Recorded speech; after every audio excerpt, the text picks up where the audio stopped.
वितराग प्रभु महावीर के पावन चरण कमलों में कोटि कोटि वंदन। परम श्रद्धेय, परम वंदनीय, परम आराध्य पूज्य ध्यान योगी डॉक्टर श्री शिव मुनि जी महाराज साहब, उपाध्याय प्रवर पंडित रत्न पूज्य गुरुदेव श्री रविंद्र मुनि जी महाराज साहब, परम गुरुदेव पूज्य श्री रतन चंद्र जी महाराज साहब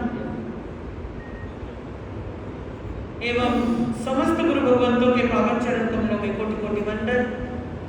पाठ पर विराजमान प्रवचन प्रभाकर मेरे भाई महाराज साहब, पूज्य श्री अनुपम मुनि जी महाराज साहब, हमारे प्यारे अमृत मुनि जी महाराज साहब, अतिशय मुनि जी महाराज साहब और हमारे नए उभरते सितारे प्रीत मुनि जी महाराज साहब, सभी गुरु भगवान और पाठ पर विराजमान साध्वी व्रत चारित्र आत्माएं, सभी को यथायोग्य वंदन सुखसाता पूछते हुए यहाँ पर पधारे हुए सुविज्ञ श्रोतागण, आप सभी का गुरुदेव के इस प्रांगण में हार्दिक हार्दिक अभिनंदन करती हूँ और आप सभी के उत्तम स्वास्थ्य की शुभ मंगल कामना करती हूँ।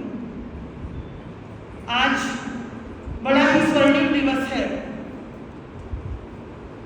ऐतिहासिक दिन समझ लो। यहां से एक इतिहास बनना शुरू होगा।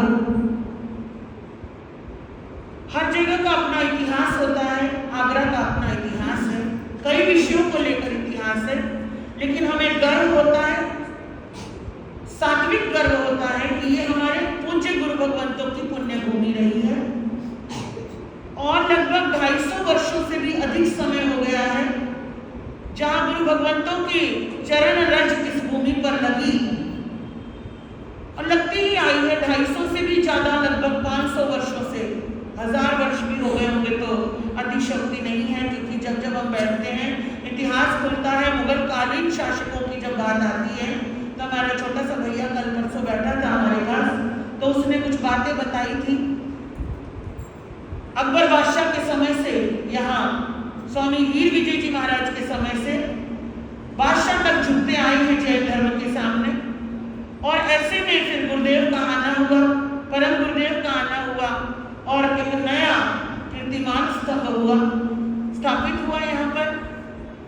उसी के साथ साथ मैं तो इतना ही कहूंगी कि ये 2 चातुर्मास नहीं, ये एक ही चातुर्मास है। चतुर्वेद संघ का चातुर्मास है, आगरा श्री संघ का चातुर्मास है, जैन का चातुर्मास है, जैन समाज का चातुर्मास है, कोई अलग अलग नहीं। व्यवस्थाओं के नाते, थोड़ा सा स्थानकों के नाते, जगह के नाते से कुछ भी कह लो, संघ समाज की अपनी व्यवस्थाएं हैं। लेकिन मेरे भाई महाराज साहब के बारे में अभी अध्यक्ष जी ने कुछ बातें पढ़कर सुनाई, शायद आपको पता होगा, सुना होगा आपने। उत्तराखंड सूत्र में एक गाथा आती है, अहो रुगम अहो गंधम अहो अजस्सु सोमया अहो खंती अहो मुक्ति अहो लहो वसंगया। वो गाथा तो अनाथी मुनि के ऊपर थी, लेकिन यहां पर अगर आप देखेंगे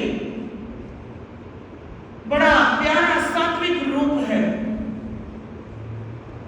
सौम्यता है, गंभीरता है, मुक्ति की ओर जाने का प्रसंग है, मुक्ति की ओर ले जाने का प्रसंग है।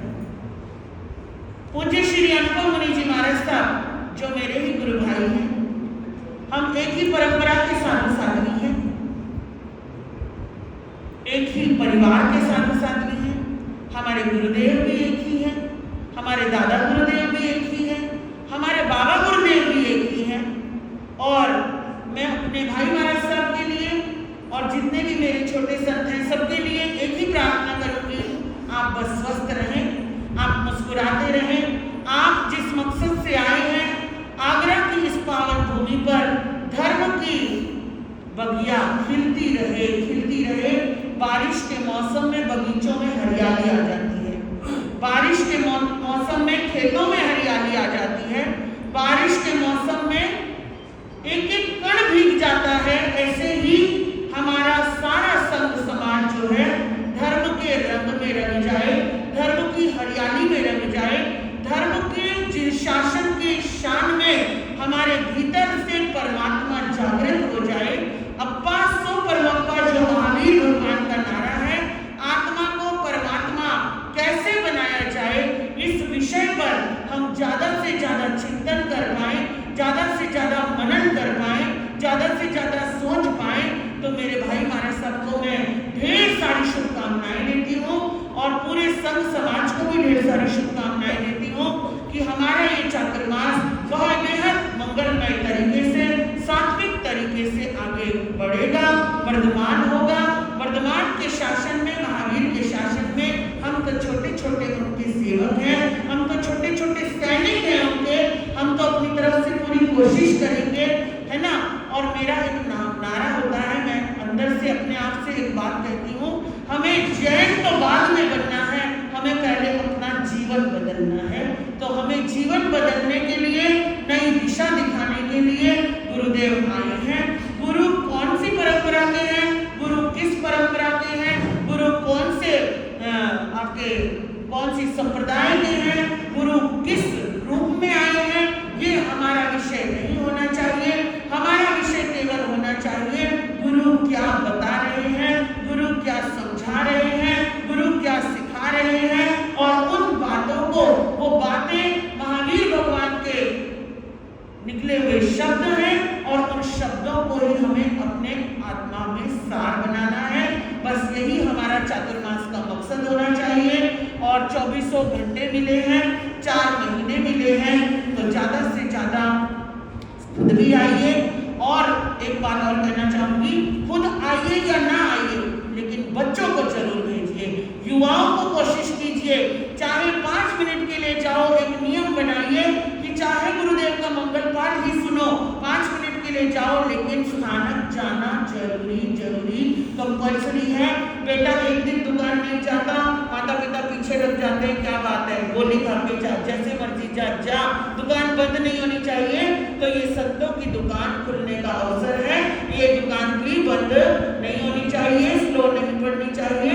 और आज की नवयुवक पीढ़ी, आगे आने वाले जो बालक बालिका हैं, उनके संस्कारों को मजबूत करने के लिए जो भी प्रयत्न करना पड़े, हमारे समाज को, हमारे पदाधिकारियों को वो कोशिश करनी है, ताकि युवा वर्ग आगे आए, बालक वर्ग आगे आए और वो चरणों में जरूर आए गुरु के, चाहे कुछ करे ना करे, लेकिन स्थानक से जुड़ने का प्रयास जरूर करे, गुरु के चरणों में रहने का प्रयास करे, है ना। सामायिक हो गई या तपस्या हो गई या जाप हो गई, बहुत आगे की बातें हैं। पहले तो जुड़ाव होना चाहिए, लगाव होना चाहिए। जिससे लगाव होता है उसके लिए कुछ भी कर गुजरते हैं, होता है ना। जिससे लगाव होता है उसके लिए कुछ भी कर गुजरते हैं, कैसी भी कंडीशन हो, हर कंडीशन को एक्सेप्ट कर लेते हैं। तो पहले लगाव बढ़ाइए बच्चों का, युवाओं का। तो युवाओं से भी यही कहूंगी, ज्यादा से ज्यादा कोशिश कीजिए कि 24 घंटे में एक बार तो आना ही आना है। बस यही मंगलमय प्रार्थना आप सभी के लिए, सभी उत्तम स्वास्थ्य के साथ प्रभु चरणों में, गुरु चरणों में और आते रहें, लाभ लेते रहें। और गुरुदेव को भी यही कहूंगी कि हम आपकी बहनें हैं, और भाई छोटे हों या बड़े हों, भाई बड़े ही होते हैं। एक दिन का भी भाई हो ना, कहते हैं 4 बहनें पैदा हो गई, एक भाई हो गया, तो समझ लेते हैं कि भैया जिम्मेदारी अब पूरी हुई है, क्योंकि एक भाई आ गया है। और मेरे भाई हमारे साथ तो बहुत बड़े हैं, और कितना 33 वर्षों का तो इनका संयम ही हो गया है। 1993 में इनकी दीक्षा उदयपुर मेवाड़ में हुई थी, और कोई छोटे मोटे नहीं है भाई, ऐसा लगता है। चेहरे से मासूम है, लेकिन तपस्या में शूरवीर है ना, आगमों में धुरंधर है और ज्ञान में भरपूर है। अभी तो ट्रेलर आपके सामने आ रहा है, पिक्चर तो पूरी अभी बाकी है, और पिक्चर बहुत सुंदर आएगी सामने, लेकिन फाइनल कौन उठाना है ये देखने वाली बात है, और सबको उठाना है। तो मुझे गुरु भगवंतों को मैं बस इतनी ही मंगल कामना करूंगी, आप स्वस्थता के साथ इस ऐतिहासिक क्षणों को, ऐतिहासिक पलों को इतिहास बना दें। यही मेरी मंगल कामना, मंगल भावना।